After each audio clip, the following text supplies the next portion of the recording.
Hello प्यारे बच्चों, स्वागत है आप सभी का आपके अपने प्यारे से यूट्यूब चैनल स्पाइस स्टडी पर। सो माय डियर स्टूडेंट, उम्मीद है बहुत अच्छे होंगे और अपनी तैयारी बहुत ज़ोरों से बहुत ज़बरदस्त मस्त गजब बेहतरीन सॉलिड अच्छे तरीके से कर रहे होंगे। तो चलिए, जैसे कि आपने थंबनेल में देख चुका है, ये वाला क्वेश्चन मैं कराने वाला हूँ और इस वीडियो में नेक्स्ट क्वेश्चन एक और करूँगा। तो क्वेश्चन सारे मोस्ट इंपॉर्टेंट है, ये अनसोल्ड से उठाए हुए हैं। तो ये चलिए बिना किसी देरी के इस सवाल को हल करते हैं।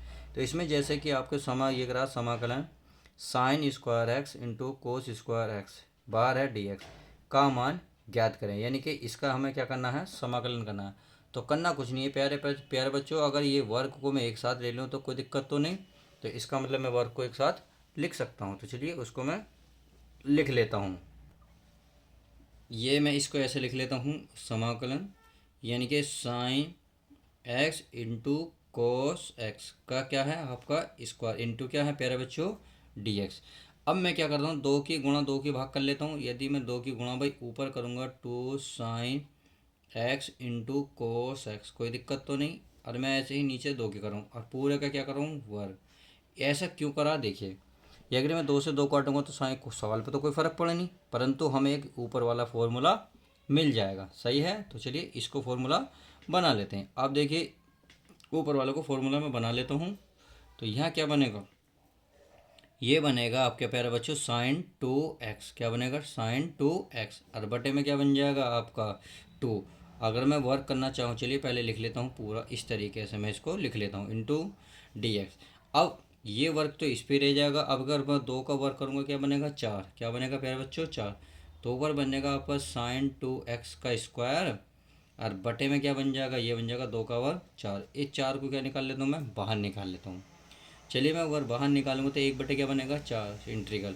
अब इस स्क्वायर को कहाँ लिख सकता हूँ, मैं इस प्रकार से लिख सकता हूँ sine square two x into का डी एक्स।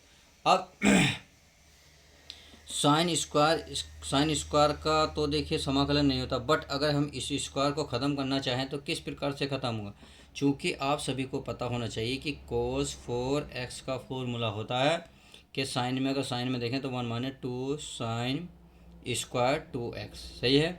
अब हमें क्या चाहिए, साइन स्क्वायर टू एक्स चाहिए, यानी कि ये वाली वैल्यू। तो इसकी वैल्यू निकालने के लिए अगर ये माइनस है, जैसे ही मैं इसको उठा कर लूँगा इसको, यानी कि माइनस साइन टू एक्स को, तो ये हो जाएगा प्लस में two sine square two x बराबर है वन। अब इसको मैं इधर ले गया तो ये बचा कोस फोर एक्स। सही है। अब क्या करेंगे, करना कुछ नहीं, ये दो है, दो गुणा की चीज़ पहुंच जाएगा, तो इसका मतलब ये वाली वैल्यू हमें मिल जाएगी, यानी कि ये मिलेगा आपके प्यारे बच्चों साइन स्क्वायर टू एक्स बराबर one minus cos four x और पूरे के बटे में कितना आ जाएगा, टू। तो इस तरीके से जो आप देख रहे हो ना, साइन स्क्वायर टू एक्स, तो साइन स्क्वायर टू एक्स की वैल्यू रख सकते हैं one minus cos four x बटे टू। तो चलिए सवाल में रख लेते हैं, मैं इसको लाइन काट लेता हूँ ताकि आपको अच्छे समझ में आ जाए। तो यहाँ हमारे क्या है, एक बटे चार है। तो चलिए एक बटे चार में लिख लेता हूँ। तो यहाँ लिखा मैंने एक बटे चार इंटीग्रल।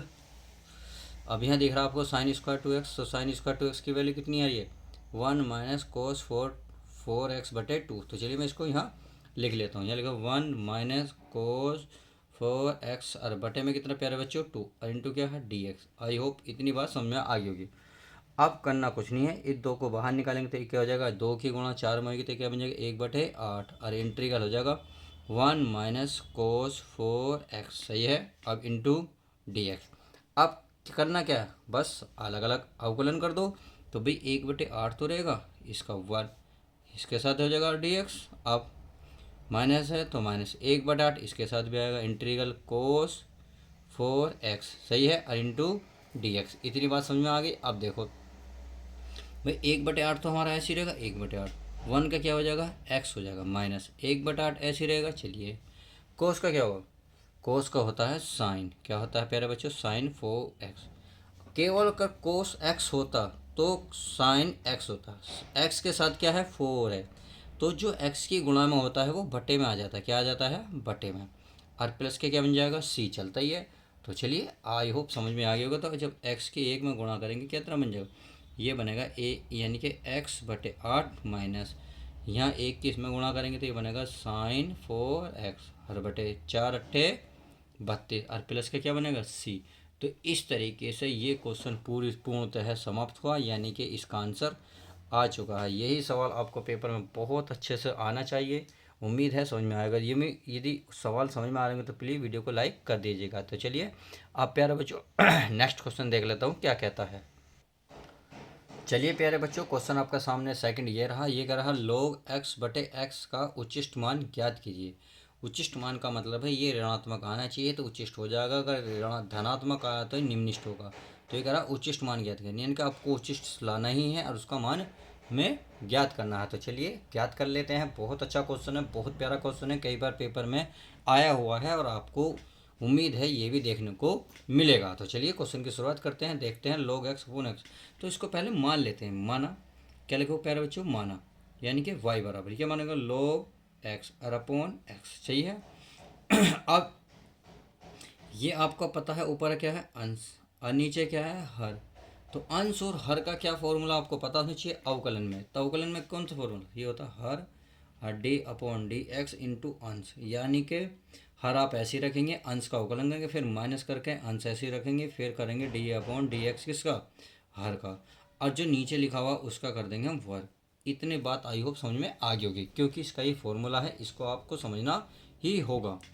तो चलिए इसका अवकलन कर लेता हूँ। यहाँ लिख लेता हूँ मैं एक्स के सापेक्ष अवकलन करने पर। तो लिखूँ एक्स के सापेक्ष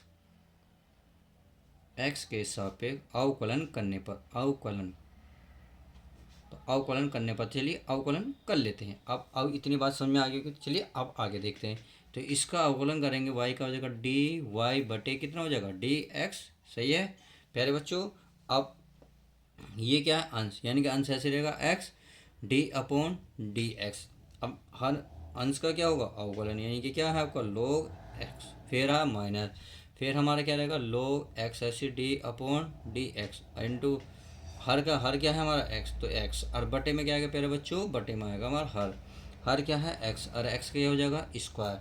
तो आई होप इतनी बात क्लियर हो गई होगी। तो चलिए अवकलन कर लेते हैं। भाई एक्स रहेगा एक्स और लोग एक्स का अवकलन क्या था 1/x होता है माइनस। अब लोग एक्स का तो अवकलन ऐसे ही रहेगा, नहीं सॉरी लोग एक्स ऐसे रहेगा, एक्स का क्या हो जाएगा प्यारे बच्चों 1 और पूरे के बटे में क्या है एक्स स्क्वायर। इतनी बात आई होप समझ में आ गई होगी। तो आपने देखा एक्स एक्स कैंसिल, और इधर क्या चल रहा है डी वाई बटे डी एक्स। अब क्या बचा, यहाँ बचा केवल 1, यहाँ क्या बचा लोग एक्स, क्योंकि लोग एक्स की एक में गुणा कर यही रहेगा, बटे में क्या है एक्स स्क्वायर, हर यहाँ क्या है डी वाई बटे डी एक्स। तो इस तरीके से ये सवाल जो है आपका यहाँ तक तो कंप्लीट हो गया। अब इसे आप समीकरण 1 मान लो। अब करना क्या है, इसका पुनः अवकलन करेंगे, क्यों, क्योंकि उचित निम्नलिखित में 2 बार अवकलन करना होता है। तो चलिए इस समीकरण 1 का पुनः अवकलन कर लेता हूँ। तो मैं यहाँ लिख लेता हूँ पुनः समीकरण 1 का अवकलन करने पर, अवकलन करने पर। तो चलिए कर लेते हैं अवकलन। तो यह इधर क्या था d square y upon d x square बराबर। अब देखिए ये पूरा क्या है आपका अंश, ये क्या है हर। तो इसका मतलब पहले हमारा ऐसे ही रहेगा, पहला वाला तो भाई ये ऐसे ही स्क्वायर रहेगा। अब इसका कर लेते हैं। जब इसका करोगे अवकलन, देखिए अब मैं ऐसे ना करके डायरेक्ट ऐसे कर रहा हूँ ताकि आपके समझ में तो आ गया होगा, कोई दिक्कत नहीं है। तो 1 का क्या हो जाएगा प्यारे बच्चों 0, और एक्स का log एक्स का अवकलन क्या होगा 1/x, क्या होगा प्यारे बच्चों 1/x। चलिए अच्छी बात है। फिर आता है माइनस। अब आप क्या कह रहा था अंश ऐसे ही रहता, तो अंश 1 माइनस log x, क्या है log x। अब log x हो गया। अब एक्स स्क्वायर का क्या होगा, एक्स स्क्वायर का होगा 2x, क्या हो जाएगा 2x, सही है, और पूरे के बटे में इसका स्क्वायर का स्क्वायर होगा ही, बस हो गया। लो छोटा सा अवकलन है, समझ में आ रहा होगा। अब करना क्या है, देखिए ये माइनस से माइनस तो बाहर आ जाएगा, ये एक्स स्क्वायर के मगर यानी कि एक्स स्क्वायर बटे क्या आएगा एक्स, सही है, माइनस यहाँ क्या है हमारा, यानी कि ये है तो 1 माइनस लोग एक्स और इंटू में गुणा में क्या है 2x। आई होप इतनी बात समझे होंगे। अब देखिए बटे में क्या है प्यारे बच्चों एक्स स्क्वायर, स्क्वायर का क्या घात 4 हो जाएगी।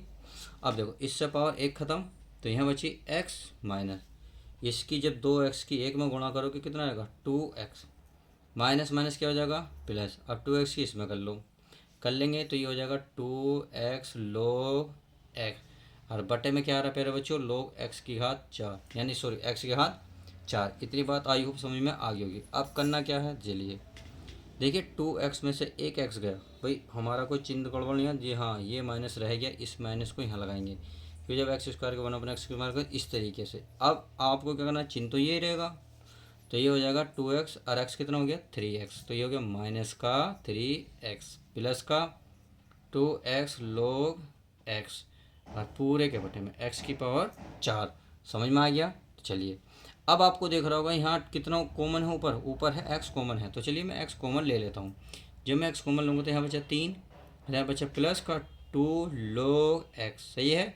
और बटे में क्या बच रहा है प्यारे बच्चों, x की पावर कितनी बच रही है 4, तो इससे पावर 1 कैंसिल हो जाएगी। तो अब जो बचा उसे लिख लो, फिर पहले प्लस वाला लिख लो, तो 2 log x और माइनस का 3 और पूरे के बटे में कितना है x की पावर 3। तो इस तरीके से यहाँ तक तो आ गया। ये क्या चल रहा था, d²y/dx² चल रहा था। अब ये हो गया। अब यहाँ से क्या करना है, देखिए अब यहाँ से पहले अब x की वैल्यू निकालनी पड़ेगी। x की वैल्यू तो हमने निकाली नहीं भाई, हमने x के साथ एक बार ऊपर करा, फिर हमने पुनः करा, 2 बार करने पर हमें क्या करना है, dy/dx को 0 के बराबर रखना, जब भी उच्चिष्ट और निम्निष्ट का पता चलेगा। तो चलिए आप अगले पेज पर कर लेते हैं, क्योंकि ये पेज भर चुका है। अगले पेज पर देखते हैं क्या आंसर आता है। तो चलिए प्यारे बच्चों मैंने इसको लिख लिया, यानी कि अब क्या करना है, dy/dx बराबर 0 के बराबर रखना है। अब हमारे पास dy/dx किसके बराबर था, तो आपको पता होना चाहिए 1 - log x, और अपॉन में था x²। dy/dx की वैल्यू थी और बराबर में क्या है 0। तो चलिए ये भाग में भाग कीजिए, जैसे ही मैं इधर ले जाऊंगा तो 0 की गुणा में बन जाएगा, और जैसे ही गुणा में पहुंचेगा तो सब कुछ क्या बन जाएगा 0। इसका मतलब प्यारे बच्चों यही तो बचा, 1 - log x बराबर, तो आप चाहो तो ऐसे लिख सकते हो x², और ये बन गया क्या आपका 0। तो log x को उधर ले जाओगे तो प्लस में बन जाएगा। तो इसका मतलब क्या हुआ, आप बता सकते हो जी, बता सकते हैं। log x का मतलब 1 हुआ। प्यारे बच्चों समझ में आया इतनी बात।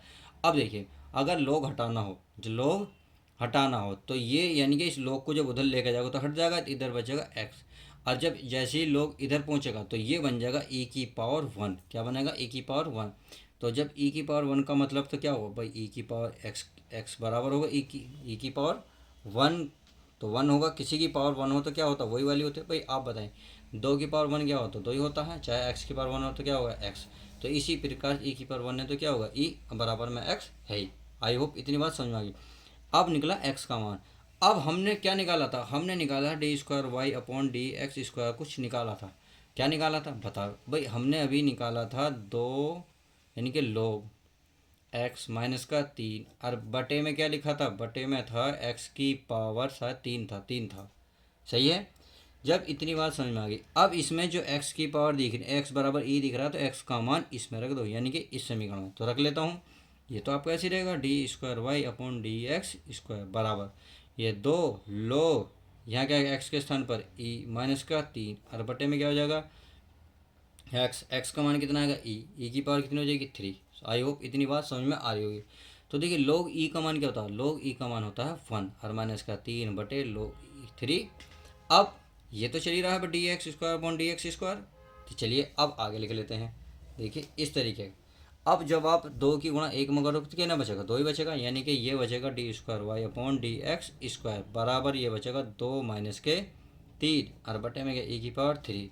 अब 3 में से 2 घटा लो, 3 में से 2 घटाओगे तो माइनस का 1 बचा, और बचा e की पावर 3, और ये बचा d²y/dx²। इतनी बात क्लियर।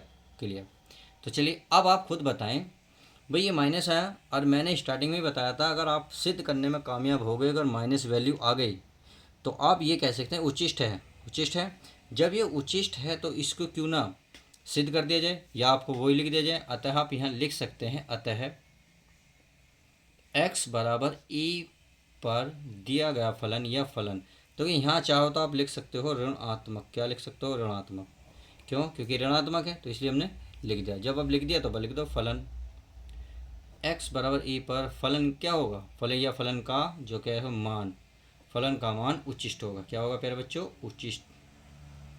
उच्चिष्ट होगा। बस यही लिख सकते हो, अगर चाहो तो उच्चिष्ट होगा या है। पर फाइनल फिलहाल तो आपका आंसर आ चुका। तो इस तरीके से क्वेश्चन नंबर हमने 1 और 2 इस वीडियो में कंप्लीट करे। उम्मीद है वीडियो तो बहुत अच्छी लगेगी, लाइक करना भी नहीं भूलोगे। तो चलिए मिलते हैं किसी और नेक्स्ट वीडियो में। जब तक के लिए दोस्तों goodbye, take care, love you guys. Video कैसे लगती है शेयर करके ज़रूर बताएं।